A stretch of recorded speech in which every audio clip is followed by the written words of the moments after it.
What's up, everybody? Welcome to the Gooner channel, a channel 100% dedicated to the Arsenal, who, as we all know, are by far the greatest team the world has ever seen.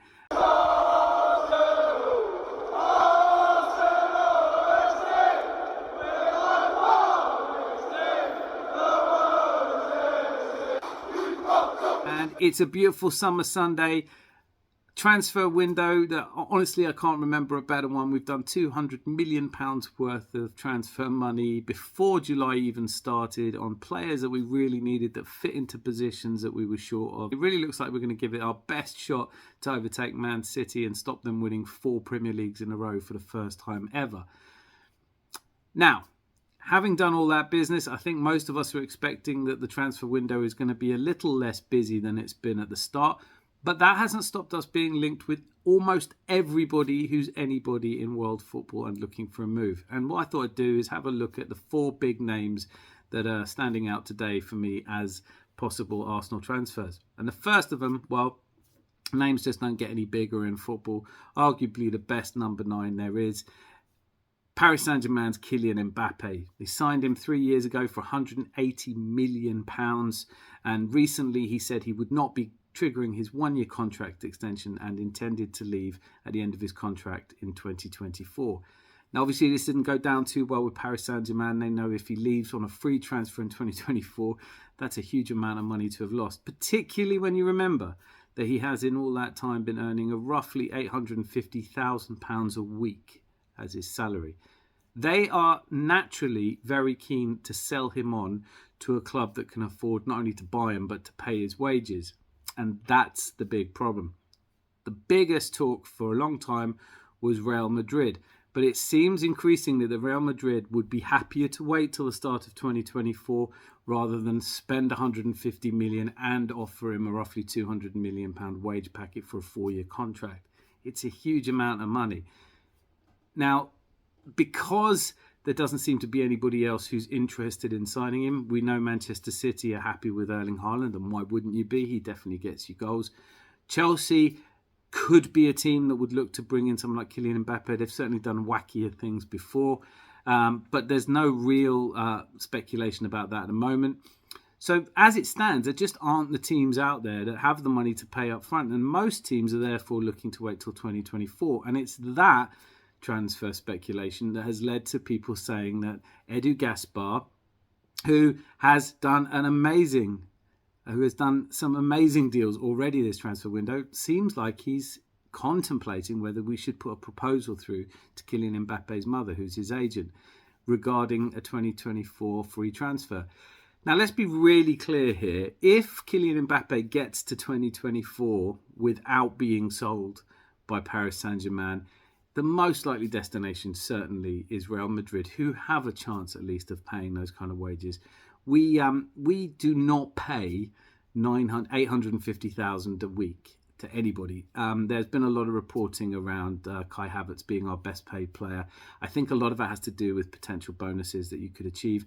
But the ceiling, therefore, that we're on at the moment is about $330,000 a week. So does it look like Arsenal are going to go out there and get a player who's more used to earning around $1 million a week? I really don't see it. And I also would hasten to add that Paris Saint-Germain tried this.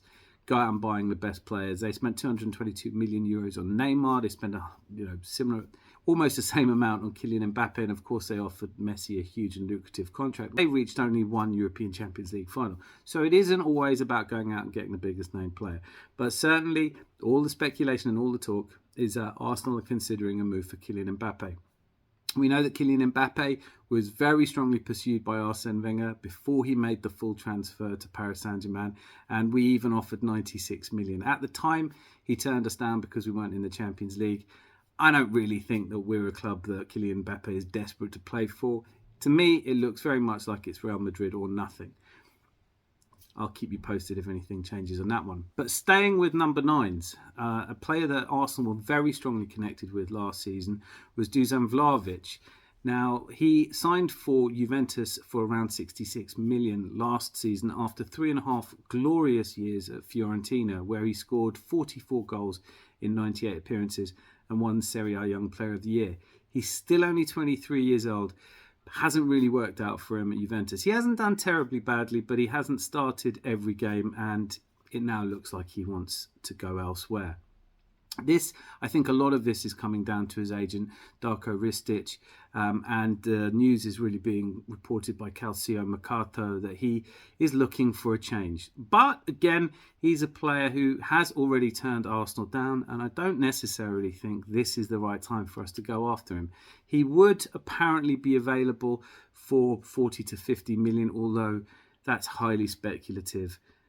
I don't see us necessarily going out and getting a player, because Gabriel Jesus would, I think, still be a starter if you had Vlahovic, and he's a little pricey to put on the bench, and I'm not sure there's that much interest in him coming. I think a lot of this transfer rumour really boils down to the fact that he is looking to move, and the agent is just whipping up interest anywhere they can. And of course, Arsenal were very interested in him last year, although I will say Arteta has shown many times that when he goes in for a player and doesn't get him, doesn't seem to want to go back. So I would say this one has a very slim chance of going ahead. The next one, well, moving away from the attackers to a position. Now, this player was on my wish list for most of the last couple of months when we were talking about before the transfer window even opened, would really help us. And that's João Cancelo. Now, João Cancelo, after the World Cup, fell out with Guardiola. I don't think it was a serious falling out. There weren't fists thrown, and I don't think he had a shouting match, but he was sulking because he wasn't getting minutes that he was expecting to get, and that Guardiola was trying different people at left back, particularly Nathan Ake. And as a result, he turned up to a team meeting wearing AirPods, really annoyed Guardiola. And when it came out that he was unhappy that he wasn't first choice, Guardiola sent him straight to Bayern Munich. Now, he went to Bayern Munich under Julian Nagelsmann, and of course Julian Nagelsmann was sacked, and so Thomas Tuchel came in. They loaned him to Bayern Munich with the agreement of a 61 million euro release or signing fee at the end of that. Now, Tuchel's played him over 20 times, and in fact, if you look at it, he's had a great season because he was eligible to win. He played enough games to win the Premier League and the Bundesliga all in the same season. However, Bayern Munich are happy that they've got enough cover and aren't really looking to sign João Cancelo permanently, even though Man City dropped the asking price down to a reported 45 million. Now, João Cancelo apparently was very keen on a move to Barcelona, and Barcelona came out and said that they could really only go. We know they've got terrible financial problems, but they made it clear that they could either go for İlkay Gündoğan or João Cancelo, and they've chosen İlkay Gündoğan. So that door is seemingly closed. And Real Madrid were considering it, but they're happy with Carvajal, Vasquez, and Nacho Fernandez at right back, and aren't considering him at left back. So it seems like his preferred option, the door is closed. Is there therefore a chance that he might come to Arsenal? Well, there's some real problems with that for me. And one of them is the signing of Jurrien Timber, but he can play right or left, so it would be excellent cover in both positions. But I don't really see him coming in straight away for Zinchenko or for Ben White. Now, he could do, absolutely, and the price tag is not so expensive at around 40 million. Just to clear up anybody who might be worried that Man City don't want to sell players to us, having improved us as they did last season, Pep Guardiola has come out and said he doesn't care where he goes. He can go to Man United for all he cares, which is a sign that the relationship has soured. He has returned back to Man City, but there's no chance he's going to be staying there.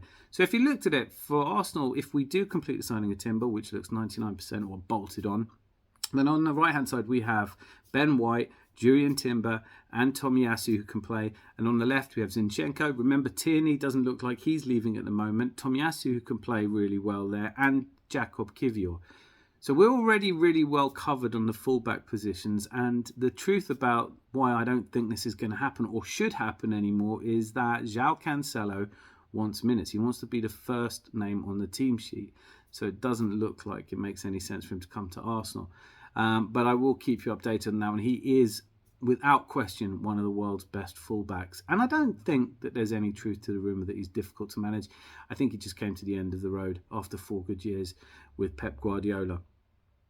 And the final one, now this is a much more recent one and one that I hadn't really considered, but it's Aymeric Laporte.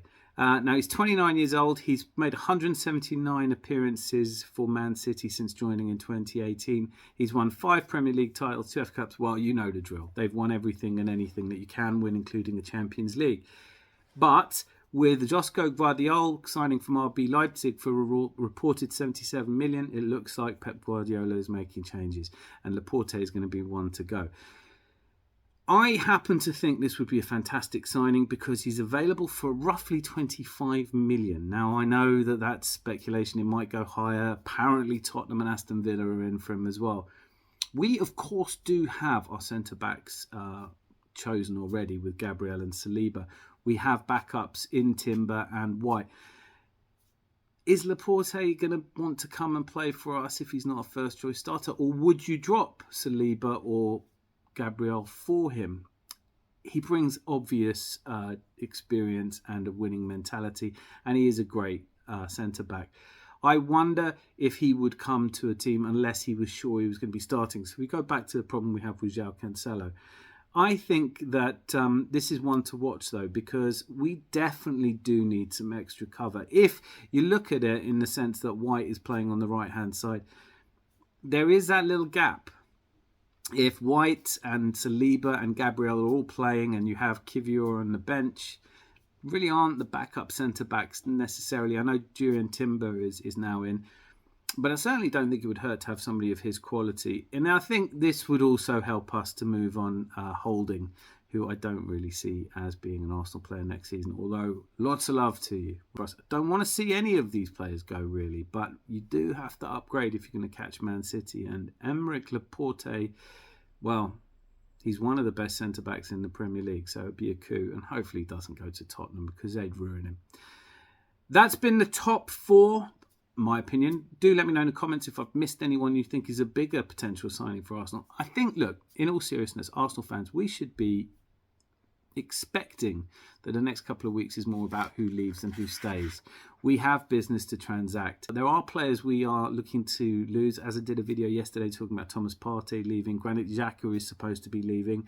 There are 1 or 2 players. I think we're going to concentrate for at least a couple of weeks on getting players out the door so that we can get a good look at who we might need and where there are gaps. So I don't necessarily think any of the 4 really being talked about today are very serious, but I would also imagine that we're going to be linked with anyone and everyone whose agent is looking for a team to buy them because we've been so active in the transfer market.